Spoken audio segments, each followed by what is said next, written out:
Assalamualaikum warahmatullahi wabarakatuh. Halo semuanya, pada hari ini kita akan masuk ke subbab evolusi. Sebelum itu, perkenalkan, nama saya Arya Pratama Junior dari kelas 12 IPA 2. Tanpa berlama-lama lagi, mari kita masuk ke pembahasannya. Sebelumnya, udah pada tahu belum sih apa itu evolusi?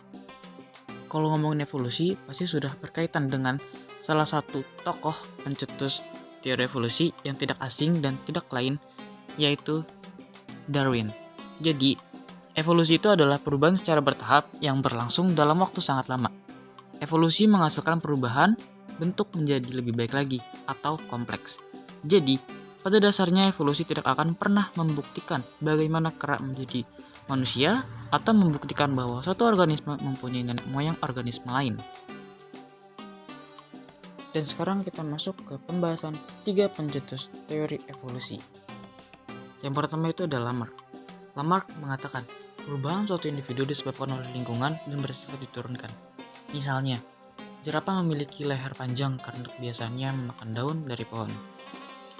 Kemudian, Weismann menyatakan bahwa evolusi menyangkut pewarisan gen-gen melalui sel-sel kelamin atau evolusi berkaitan dengan gejala seleksi alam terhadap faktor-faktor genetik. Sementara itu, Darwin menyatakan bahwa evolusi terjadi karena seleksi alam atau seleksi alam merupakan penyebab evolusi adaptif. Perbandingan teori Lamarck dan teori Darwin. Lamarck menjelaskan tentang evolusi jerapah. Ia berpendapat bahwa nenek moyang jerapah adalah jerapah yang memakan rumput. Untuk mencapai daun-daun yang tinggi, jerapah berleher pendek harus meregangkan dan memanjangkan lehernya sehingga lehernya semakin panjang. Sedangkan teori Darwin, ia berpendapat lain, yaitu evolusi yang terjadi melalui seleksi alam. Darwin berpendapat bahwa nenek moyang jerapah adalah jerapah berleher panjang dan berleher pendek.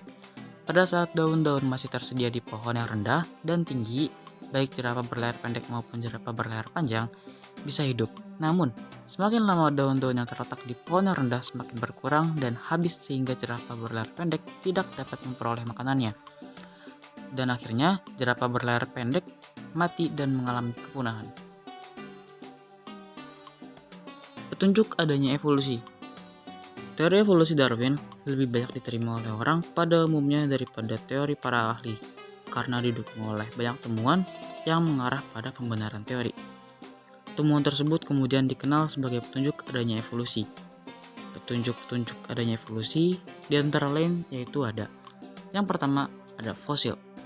Fosil dengan nama latin fossilis atau menggali adalah sisa-sisa organisme masa lalu yang mengalami mineralisasi di dalam batuan. Yang kedua, perbandingan anatomi. Pada perbandingan anatomi, anggota tubuh organisme dengan struktur dasar yang sama tetapi fungsinya sama maupun berbeda disebut sebagai homologi. Sedangkan kebalikan dari homologi adalah analogi. Nah, analogi adalah anggota tubuh organisme yang berfungsi sama tetapi strukturnya berbeda.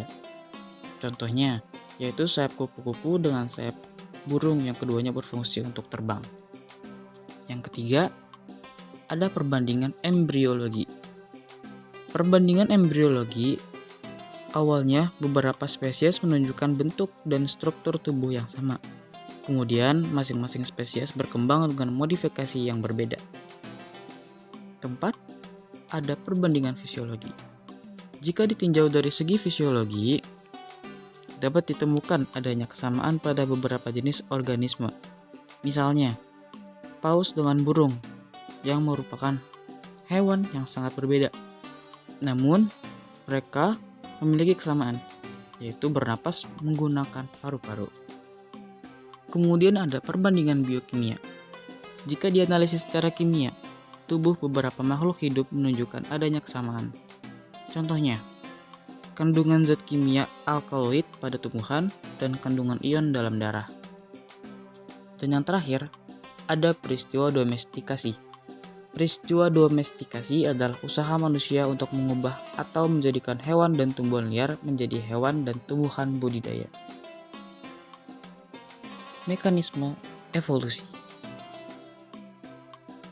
Mutasi gen.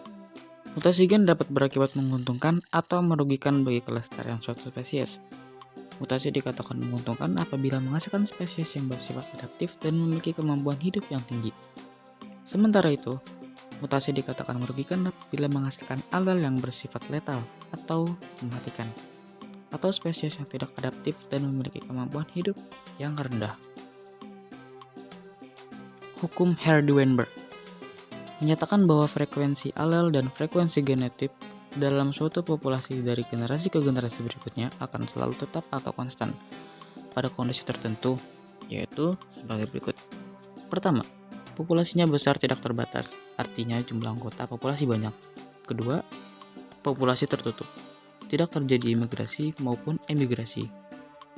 Ketiga, tidak terjadi seleksi.